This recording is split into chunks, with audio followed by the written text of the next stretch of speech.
Alright, what's happening for another Disney Trilogy Star Wars video, and I'm pretty excited still to see this film, even though I know I won't be enjoying it as much as the others, and pretty sure I won't be changing my opinion on this one as well.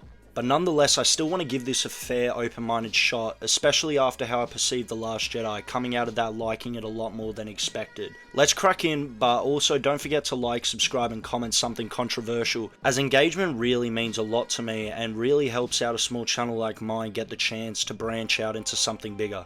Thank you and I appreciate it.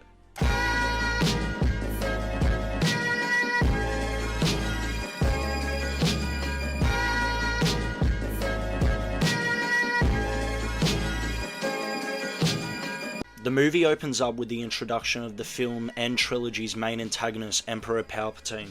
What a bad way to start this, literally just throwing in some fan service villain back into the mix without any setup from the previous two films, as the producers and writers were obviously scrambling to come up with something after the diverse opinions from the previous films and choices and directions made. I understand that we had a different director for the 8th movie compared to the 7th and 9th, creating a difference of ideas and opinions, but man, is it really an excuse for not having an idea or a roadmap as to how this trilogy was going to conclude and ultimately align with the predecessors? From exchanged dialogue between Kylo and Palpatine, we come to learn that there is some type of foreshadowing to Rey's true identity, potentially erasing the progress made in the previous film. We reunite with our crew of protagonists, which I will admit don't feel too out of place anymore and kind of feel natural to the series, but I guess that's like naturally what would happen when you watch 270 minutes worth of content, where they are given some sort of important information by a spy in the Rebel Order. Remember this, which isn't made very clear to us as to what it is, but will obviously become important information down the line. Rey is shown separated from the crew again as she is furthering her training. The amount of time that Rey spends separated from the other main characters in this series is insane. Like, how did she meet Poe for the first time in the previous film? Poe. Rey. I know. Can the writers not figure out a way to involve them together a little bit more frequently? It barely seems like these characters have a relationship with one another, and we visually have seen them go through so little together. The crew returns to Rey when we get to see their relationship with one another through crappy dialogue and unwitty jokes. Press is down. Oh, I know. I was there. Every time. You can't lightspeed skip the Falcon. When we uncover the secret information delivered by the spy, which is also our explanation into how Palpatine is even in this film. Somehow Palpatine returned. Oh my god, bro. Oh, hell no, man. What the fuck? This is just like lazy and stupid. And like, what else can I say that hasn't been said already? They had no real idea what they wanted to do with this franchise. In Force Awakens, they go a very bland traditional route.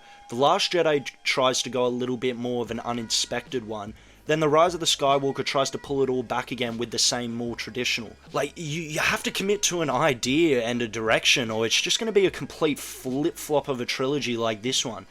I personally believe they should have continued down the Rian Johnson route and chose to develop the new characters and stop relying on legacy characters that won't even be around after the Skywalker saga. This movie actually tries to make a last-ditch effort of giving the new characters some chemistry by sending them on their own mission together, where we encounter one of the connected Force visions between Rey and Kylo again. Alright, so, it was stated in the previous movie that Snoke was using this technique to bridge their minds and use each other's empathy against themselves, causing Rey to lead herself to Snoke, which doesn't turn out in his favour. But wait! There's more! At the start of this film, Palpatine reveals to Kylo that he created Snoke and controlled him like all the other voices he hears in his head. So, does this mean that Palpatine is bridging the connections between Rey and Kylo?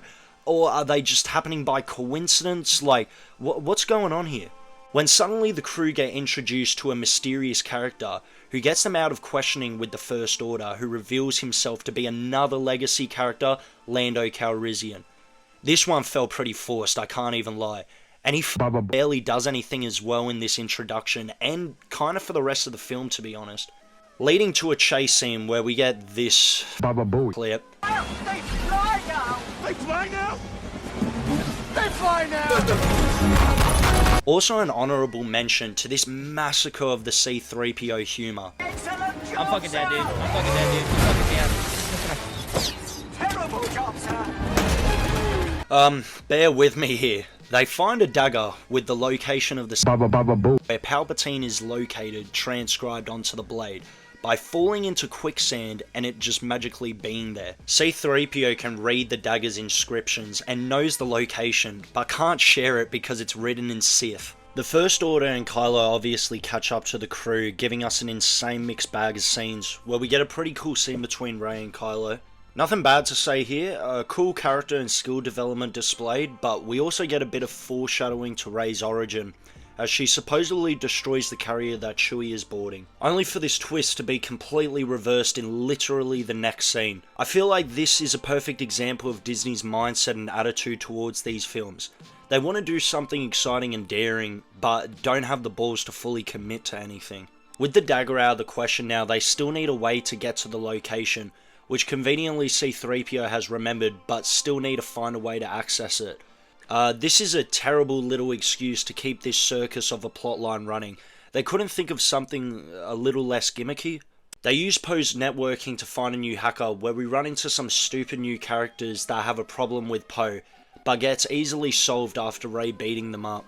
They are able to hack C-3PO, but at the cost of wiping his memory bank, which feels like such a light burden, as they're probably just going to flip-flop back on this idea later in the film and give some reasoning to as how he got his memory back. In between this, we have a scene where an important conversation takes place between Poe and his previously established comrade, where Poe explains his lack in hope in the outcome of the war, as in the previous war against the First Order, when calling for help, no one came. I'll be bringing this up later, keep this in the back of your head. After C-3PO's hacking, the crew make board of Kylo's Star Destroyer after Rey feels Chewie's presence by the Force. Sort of a two birds, one stone scenario, as they retrieve the blade as well as rescue Chewie. We kinda get this scene in literally every single Star Wars movie. Break into the bad guy's base / ship and save a friend. I don't know if this is necessarily a complaint, but you think that the First Order would get some better security by now. While Rey retrieves the blade, we get another connected vision, where each time they are getting more physically and visually stronger, whereas at this point, Rey and Kylo can lightsaber duel and interact with one another's surroundings, revealing to each other their locations, as this favours Kylo. During their duel, Kylo also lays out more lore to Rey about her upbringing and parents, and hinting that Palpatine is involved with this situation. Poe, Finn and Chewie are captured and sent for execution, which is definitely going to happen and isn't just a weightless Disney threat. It's not the worst time. I'm the spy. Man, shut your bitch ass up. That's got to be the most forced plot twist ever. I'm guessing his motive is going to be blamed on how he was treated by Kylo in the previous film after Snoke's death, but General Hux was actually a decent developed villain up until this point. Poor Domhnall Gleeson. As far as the pronunciation of his first name is concerned, so simply say Donald Gleeson. Rey is then revealed to be Palpatine's granddaughter by Kylo, which, how did he even get this information? I guess through Palpatine, but when did he disclose this information to him? Literally every thought and action in these films seem to be visually represented, but they just skip over this one for, I don't get it. Kylo once again tries to join forces with Rey, but obviously she doesn't care and gets conveniently picked up by the Falcon and crew, where they make their escape to find the waypoint for the Sith planet. When they arrive, it seems like an almost impossible task to find this waypoint, but Rey just figures it out within 30 seconds. This clip is so stupid, I don't think I really need to go over why it's so dumb. Rey splits from the group again and just goes to the waypoint herself. I'm not really sure what the reasoning is on this, and finds the wayfinder, of course without problems, until Kylo literally just sets his spawn point to Rey's location and destroys the wayfinder, causing a duel between Rey and Kylo, where Finn takes a page out of Kylo's book with his new token friend and spawns out of nowhere and just joins the battle. And holy shit, this is when it gets bad. Leia suddenly passes away with zero build-up, reasoning, etc., causing Kylo to sense this and drop his saber, for Rey to then grab it and finish the job, impaling him with his own saber. Only for this action to be completely backtracked and use some completely overpowered, unheard of force skill, literally healing his wounds and preventing his death. Insane. Then of course splits from the crew again and flies off in Kylo's ship. What an assassination on Leia's character. Look how they massacred my boy.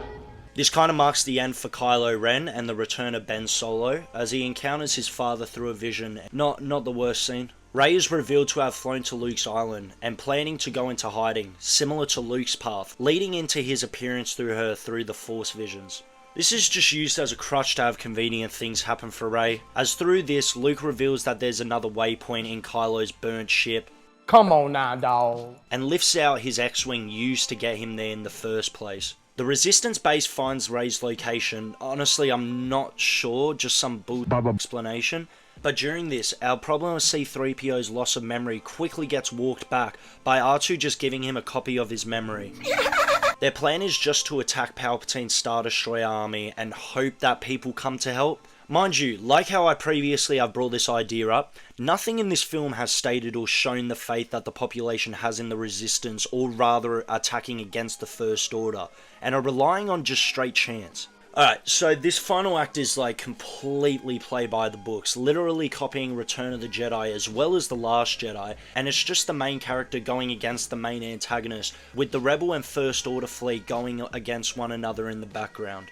Even Palpatine trying to seduce Rey to the dark side, while also exclaiming how hopeless her friends are in their attack. I guess why this is a fresh idea in the movie's head and why they can get away with this is because Kylo's there. When we get the excuse that we all knew was coming as to how the rebels will destroy the fleet, people just showing up to fight because it's the right thing to do and it's convenient to the plot. Once again stating that nothing in this film sets up the idea that this is even a possibility in the first place. And the writers really just take a shit all over the floor by going, okay, let's just make Palpatine absurdly OP and he can just do whatever he wants. Rey then finds the strength to take him down after listening to some Force-induced motivational Jedi quotes. Rey, the Force will be with you. Always. And uses his own power against him. This causes Rey's death, but don't get too scared because Kylo just comes over and uses the same Force healing trick on her. Then they kiss? But then Kylo dies. What the f is going on, dude? So is he like not powerful enough to do the same trick that Rey did previously without expending his own life? This is such a stupid choice, holy sh**. You can't kill any of the good guys at all, but Kylo is fine to wipe off for literally no reason other than shock value. We get the necessary celebration scene where that stupid ass controversy from all the Star Wars versions happen. And we close this entire trilogy with a corny scene of Rey accepting her past and who she is in some kind of twisted way. I'm Rey. Rey who?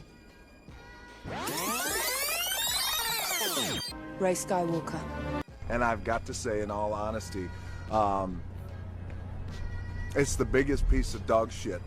There ain't no such thing as a tooth fairy.